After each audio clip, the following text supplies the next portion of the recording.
In today's video, we're taking a look at the finally completed DT02 Tamiya Aqroshot. Now this, in my opinion, is probably one of the best two-wheel drive trucks out there. So in this video, we're going to do a review on it, give it some bashing, and give our final thoughts at the end.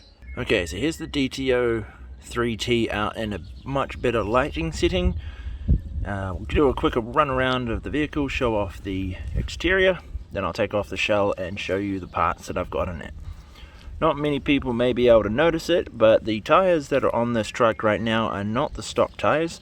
I did change those recently as the truck slides horrendously with the sort of radial tile setup. We do have a bit of rain around us today, so I've got to try and do this before the showers hit me. Okay, so here's what the DT03T looks like underneath the chassis, or should I say underneath the body shell. It has a very slimline chassis. It kind of helps when it goes over jumps and stuff because it's a much smaller profile and it doesn't tend to get caught on things as much as a bigger chassis would. Also, the smaller frame does allow for higher agility. So if you look down the front here, you can see that that's the servo mount, which is really handy. It's super easy to get out, so if you do need to change the servo for any reason, it is simple to remove. In the section back here, we've got all my electrics. So this is currently running the electrics that I ripped out of another car, so it's not running its stock setup. Stock setup would normally be the Tamiya ESC and a torque tune motor, but at the back I am currently running a brushless system. So the tire change I put on this, I've gone for a little bit more grunt. The tires are a lot more squishy and they do actually have tread, so you can actually grip the ground, meaning that there's not so much power slide going on oversteering or understeering. I think the best part of this kit though is the fact that this model does come with CVA dampers, which is neat. So you don't get the standard shocks that come in the normal kit. So they are very springy, a lot of bounce in there. So when you do go over jumps, which you'll see in a second, that the truck will actually respond and bounce back and land pretty smooth. Okay guys, so that's enough bantering for me. I'll stick the car on the ground now. We'll give the truck a bash around, then I'll give you my final thoughts at the end of the bash.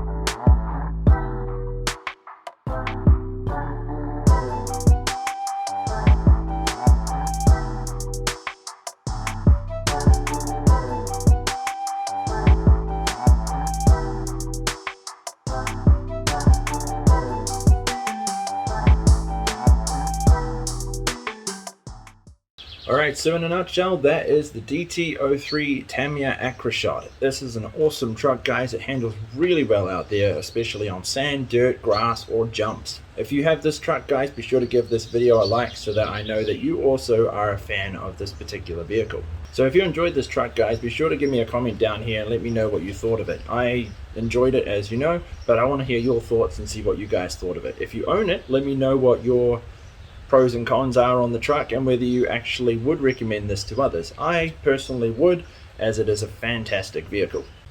If you enjoyed this video, guys, be sure to crash into that subscribe button down there and join me for future videos. In the next one, we're going to put the DT03T up against the Sand Viper and see out of the two which one is the best. But until next time, guys, as always, I'll see you on the track.